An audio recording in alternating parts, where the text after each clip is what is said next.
ਅੱਜ ਭਗਵਾਨ ਸ਼੍ਰੀ ਵਾਲਮੀਕ ਜੀ ਮਹਾਰਾਜ ਜੀ ਦਾ ਪ੍ਰਕਾਸ਼ ਉਤਸਵ ਦੇ ਉਪਲਕਸ਼ ਦੇ ਵਿੱਚ ਅੱਜ ਸ਼ੋਭਾ ਯਾਤਰਾ ਕੱਢੀ ਜਾ ਰਹੀ।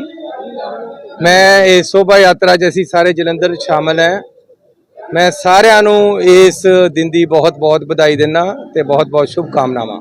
ਕਿ ਸਿਆਸੀ ਸਵਾਲ ਹੈਗਾ ਚੰਨੀ ਸਾਹਿਬ, ਜਿਹੜਾ ਕਿ ਜਥੇਦਾਰ ਅਕਾਲ ਤਖਤ ਵੱਲੋਂ ਵਲਟੋਹਾ ਜੀ ਨੂੰ 10 ਸਾਲ ਵਾਸਤੇ ਪਾਰਟੀ ਚੋਂ ਬੇਦਖਲ ਕੀਤਾ ਗਿਆ।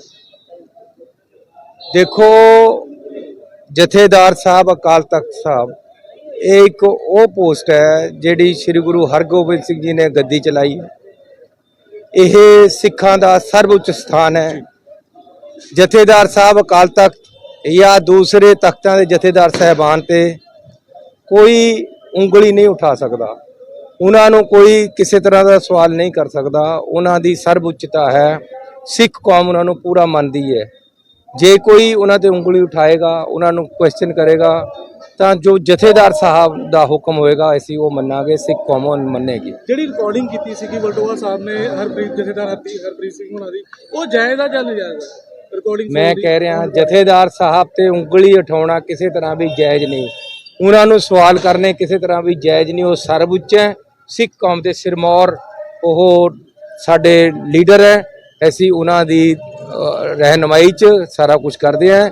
ਸਿੱਖ ਕੌਮ ਦਾ ਕੋਈ ਵੀ ਬੰਦਾ ਉਹਨਾਂ ਤੇ ਉਂਗਲੀ ਨਹੀਂ ਉਠਾ ਸਕਦਾ। ਜੇ ਉਠਾਈ ਹੈ ਕਿਸੇ ਨੇ ਤਾਂ ਉਹ ਸਜ਼ਾ ਦਾ ਹੱਕਦਾਰ ਹੈ, ਉਹ ਦੋਸ਼ੀ ਹੈ। ਆਖਰੀ ਸਵਾਲ ਹੈਗਾ, ਵਲਟੋਹਾ ਜੀ ਜਦੋਂ ਜਥੇਦਾਰ ਅਕਾਲ ਤਖਤ ਸਾਬਕਾ ਜਿਹੜੇ ਜਥੇਦਾਰ ਹੈਗੇ ਹਰਪ੍ਰੀਤ ਸਿੰਘ, ਉਹਨਾਂ ਨੂੰ ਮਿਲਣ ਗਏ ਸੀਗੇ, ਉਹ ਕਹਿੰਦੇ ਵੀ ਸੁਖਬੀਰ ਬਾਦਲ ਦੇ ਪੱਖ ਦੇ ਵਿੱਚ ਫੈਸਲਾ ਜਿਹੜਾ ਵੀ ਲੈਣਾ ਲਈਓ, ਜੇ ਉਹਨਾਂ ਦੇ ਵਿਰੋਧ ਹੋਇਆ ਤਾਂ ਮੈਂ ਕੰਡਾ ਖੜਕਾਵਾਂਗਾ। ਇਹ ਮੈਨੂੰ ਹੁਣ ਛੱਡੋ, ਜਦ ਉਹ ਇਸ ਟਾਈਮ ਉਸ ਨੂੰ ਦੋਸ਼ੀ ਕਰਾਰ ਦੇ ਦਿੱਤਾ ਹੈ। ਜਿਹੜਾ ਸਿੱਖ ਕੌਮ ਦਾ ਦੋਸ਼ੀ ਹੋਵੇ, ਅਕਾਲ ਤਖਤ ਦਾ ਦੋਸ਼ੀ ਹੋਵੇ, ਜਥੇਦਾਰ ਸਾਹਿਬਾਨ ਵੱਲੋਂ ਜੋ ਦੋਸ਼ੀ ਡਿਕਲੇਅਰ ਕਰ ਦਿੱਤਾ ਗਿਆ ਹੋਵੇ, ਉਹਦੇ ਖਿਲਾਫ ਮੈਂ ਕੁਝ ਨਹੀਂ ਕਹਿਣਾ ਚਾਹੁੰਦਾ।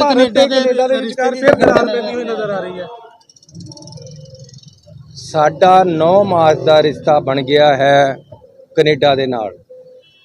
ਸਾਡਾ ਹਰ ਦੂਸਰਾ ਚੌਥਾ ਘਰ ਸਾਡਾ ਕੋਈ ਨਾ ਕੋਈ ਮੁੰਡਾ ਕੁੜੀ ਕੋਈ ਨਾ ਕੋਈ ਉੱਥੇ ਬੈਠਾ ਹੈ। ਸਿੱਖ ਕੌਮ ਦਾ ਦੋਸ਼ੀ ਹੋਵੇ, ਅਕਾਲ ਤਖਤ ਦਾ ਦੋਸ਼ੀ ਹੋਵੇ, ਜਥੇਦਾਰ ਸਾਹਿਬਾਨ ਵੱਲੋਂ ਜੋ ਦੋਸ਼ੀ ਡਿਕਲੇਅਰ ਕਰ ਦਿੱਤਾ ਗਿਆ ਹੋਵੇ, ਜਥੇਦਾਰ ਸਾਹਿਬਾਨ ਵੱਲੋਂ ਜੋ ਦੋਸ਼ੀ ਡਿਕਲੇਅਰ ਕਰ ਦਿੱਤਾ ਗਿਆ ਹੋਵੇ, ਪਾਰਟੀ ਚੋਂ ਬੇਦਖਲ ਕੀਤਾ ਗਿਆ।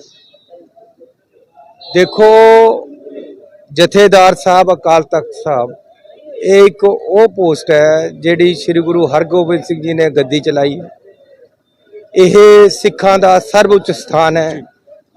ਜਥੇਦਾਰ ਸਾਹਿਬ ਅਕਾਲ ਤਖਤ ਜਾਂ ਦੂਸਰੇ ਤਖਤਾਂ ਦੇ ਜਥੇਦਾਰ ਸਾਹਿਬਾਨ ਤੇ ਕੋਈ ਉਂਗਲੀ ਨਹੀਂ ਉਠਾ ਸਕਦਾ, ਉਹਨਾਂ ਨੂੰ ਕੋਈ ਕਿਸੇ ਤਰ੍ਹਾਂ ਦਾ ਸਵਾਲ ਨਹੀਂ ਕਰ ਸਕਦਾ। ਉਹਨਾਂ ਦੀ ਸਰਵਉੱਚਤਾ ਹੈ, ਸਿੱਖ ਕੌਮ ਉਹਨਾਂ ਨੂੰ ਪੂਰਾ ਮੰਨਦੀ ਹੈ। ਜੇ ਕੋਈ ਉਹਨਾਂ ਤੇ ਉਂਗਲੀ ਉਠਾਏਗਾ, ਉਹਨਾਂ ਨੂੰ ਕੁਐਸਚਨ ਕਰੇਗਾ, ਤਾਂ ਜੋ ਜਥੇਦਾਰ ਸਾਹਿਬ ਦਾ ਹੁਕਮ ਹੋਏਗਾ ਅਸੀਂ ਉਹ ਮੰਨਾਂਗੇ, ਸਿੱਖ ਕੌਮ ਮੰਨੇਗੀ। ਜਿਹੜੀ ਰਿਕਾਰਡਿੰਗ ਕੀਤੀ ਸੀਗੀ ਵਲਟੋਹਾ ਸਾਹਿਬ ਨੇ ਜਥੇਦਾਰ ਹਰਪ੍ਰੀਤ ਸਿੰਘ ਹੋਣਾ ਦੀ, ਉਹ ਜਾਇਜ਼ ਆ ਜਾਂ ਨਜਾਇਜ਼ ਆ? ਰਿਕਾਰਡਿੰਗ ਮੈਂ ਕਹਿ ਰਿਹਾ ਜਥੇਦਾਰ ਸਾਹਿਬ ਤੇ ਉਂਗਲੀ ਉਠਾਉਣਾ ਕਿਸੇ ਤਰ੍ਹਾਂ ਵੀ ਜਾਇਜ਼ ਨਹੀਂ, ਉਹਨਾਂ ਨੂੰ ਸਵਾਲ ਕਰਨੇ ਕਿਸੇ ਤਰ੍ਹਾਂ ਵੀ ਜਾਇਜ਼ ਨਹੀਂ। ਉਹ ਸਰਵਉੱਚ ਹੈ, ਸਿੱਖ ਕੌਮ ਦੇ ਸਿਰਮੌਰ, ਉਹ ਸਾਡੇ ਲੀਡਰ ਹੈ। ਅਸੀਂ ਉਹਨਾਂ ਦੀ ਰਹਿਨੁਮਾਈ 'ਚ ਸਾਰਾ ਕੁਝ ਕਰਦੇ ਹਾਂ। ਸਿੱਖ ਕੌਮ ਦਾ ਕੋਈ ਵੀ ਬੰਦਾ ਉਹਨਾਂ ਤੇ ਉਂਗਲੀ ਨਹੀਂ ਉਠਾ ਸਕਦਾ। ਜੇ ਉਠਾਈ ਹੈ ਕਿਸੇ ਨੇ ਤਾਂ ਉਹ ਸਜ਼ਾ ਦਾ ਹੱਕਦਾਰ ਹੈ, ਉਹ ਦੋਸ਼ੀ ਹੈ। ਆਖਰੀ ਸਵਾਲ ਹੈਗਾ, ਵਲਟੋਹਾ ਜੀ ਜਦੋਂ ਜਥੇਦਾਰ ਅਕਾਲ ਤਖਤ ਸਾਬਕਾ ਜਿਹੜੇ ਜਥੇਦਾਰ ਹੈਗੇ ਹਰਪ੍ਰੀਤ ਸਿੰਘ, ਉਹਨਾਂ ਨੂੰ ਮਿਲਣ ਗਏ ਸੀਗੇ, ਉਹ ਕਹਿੰਦੇ ਵੀ ਸੁਖਬੀਰ ਬਾਦਲ ਦੇ ਪੱਖ ਦੇ ਵਿੱਚ ਫੈਸਲਾ ਜਿਹੜਾ ਵੀ ਲੈਣਾ ਲਈਓ, ਜੇ ਉਹਨਾਂ ਦੇ ਵਿਰੋਧ ਹੋਇਆ ਤਾਂ ਮੈਂ ਕੰਡਾ ਖੜਕਾਵਾਂਗਾ। ਇਹ ਮੈਨੂੰ ਹੁਣ ਛੱਡੋ, ਜਦ ਉਹ ਇਸ ਟਾਈਮ ਉਸ ਨੂੰ ਦੋਸ਼ੀ ਕਰਾਰ ਦੇ ਦਿੱਤਾ ਹੈ। ਜਿਹੜਾ ਸਿੱਖ ਕੌਮ ਦਾ ਦੋਸ਼ੀ ਹੋਵੇ, ਅਕਾਲ ਤਖਤ ਦਾ ਦੋਸ਼ੀ ਹੋਵੇ, ਜਥੇਦਾਰ ਸਾਹਿਬਾਨ ਵੱਲੋਂ ਜੋ ਦੋਸ਼ੀ ਡਿਕਲੇਅਰ ਕਰ ਦਿੱਤਾ ਗਿਆ ਹੋਵੇ, ਪਾਰਟੀ ਚੋਂ ਬੇਦਖਲ ਕੀਤਾ ਗਿਆ। ਦੇਖੋ, ਜਥੇਦਾਰ ਸਾਹਿਬ ਅਕਾਲ ਤਖਤ ਸਾਹਿਬ ਇਹ ਇੱਕ ਉਹ ਪੋਸਟ ਹੈ ਜਿਹੜੀ ਸ੍ਰੀ ਗੁਰੂ ਹਰਗੋਬਿੰਦ ਸਿੰਘ ਜੀ ਨੇ ਗੱਦੀ ਚਲਾਈ। ਇਹ ਸਿੱਖਾਂ ਦਾ ਸਰਵਉੱਚ ਸਥਾਨ ਹੈ। ਜਥੇਦਾਰ ਸਾਹਿਬ ਅਕਾਲ ਤਖਤ ਜਾਂ ਦੂਸਰੇ ਤਖਤਾਂ ਦੇ ਜਥੇਦਾਰ ਸਾਹਿਬਾਨ ਤੇ ਕੋਈ ਉਂਗਲੀ ਨਹੀਂ ਉਠਾ ਸਕਦਾ, ਉਹਨਾਂ ਨੂੰ ਕੋਈ ਕਿਸੇ ਤਰ੍ਹਾਂ ਦਾ ਸਵਾਲ ਨਹੀਂ ਕਰ ਸਕਦਾ। ਉਹਨਾਂ ਦੀ ਸਰਵਉੱਚਤਾ ਹੈ, ਸਿੱਖ ਕੌਮ ਉਹਨਾਂ ਨੂੰ ਪੂਰਾ ਮੰਨਦੀ ਹੈ।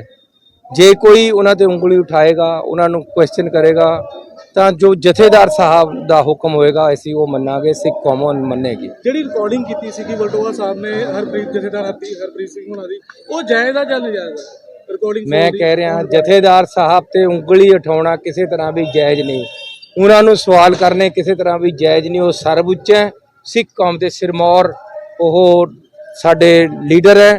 ਅਸੀਂ ਉਹਨਾਂ ਦੀ ਰਹਿਨਮਾਈ 'ਚ ਸਾਰਾ ਕੁਝ ਕਰਦੇ ਹਾਂ। ਸਿੱਖ ਕੌਮ ਦਾ ਕੋਈ ਵੀ ਬੰਦਾ ਉਹਨਾਂ ਤੇ ਉਂਗਲੀ ਨਹੀਂ ਉਠਾ ਸਕਦਾ। ਜੇ ਉਠਾਈ ਹੈ ਕਿਸੇ ਨੇ ਤਾਂ ਉਹ ਸਜ਼ਾ ਦਾ ਹੱਕਦਾਰ ਹੈ, ਉਹ ਦੋਸ਼ੀ ਹੈ। ਆਖਰੀ ਸਵਾਲ ਹੈਗਾ, ਵਲਟੋਆ ਜੀ ਜਦੋਂ ਜਥੇਦਾਰ ਅਕਾਲ ਤਖਤ ਸਾਬਕਾ ਜਿਹੜੇ ਜਥੇਦਾਰ ਹੈਗੇ ਹਰਪ੍ਰੀਤ ਸਿੰਘ, ਉਹਨਾਂ ਨੂੰ ਮਿਲਣ ਗਏ ਸੀਗੇ, ਉਹ ਕਹਿੰਦੇ ਵੀ ਸੁਖਬੀਰ ਬਾਦਲ ਦੇ ਪੱਖ ਦੇ ਵਿੱਚ ਫੈਸਲਾ ਜਿਹੜਾ ਵੀ ਲੈਣਾ ਲਈਓ, ਜੇ ਉਹਨਾਂ ਦੇ ਵਿਰੋਧ ਹੋਇਆ ਤਾਂ ਮੈਂ ਖੰਡਾ ਖੜਕਾਵਾਂਗਾ। ਇਹ ਮੈਨੂੰ ਹੁਣ ਛੱਡੋ। ਜਦ ਉਹ ਇਸ ਟਾਈਮ ਉਸ ਨੂੰ ਦੋਸ਼ੀ ਕਰਾਰ ਦੇ ਦਿੱਤਾ ਹੈ। ਜਿਹੜਾ ਸਿੱਖ ਕੌਮ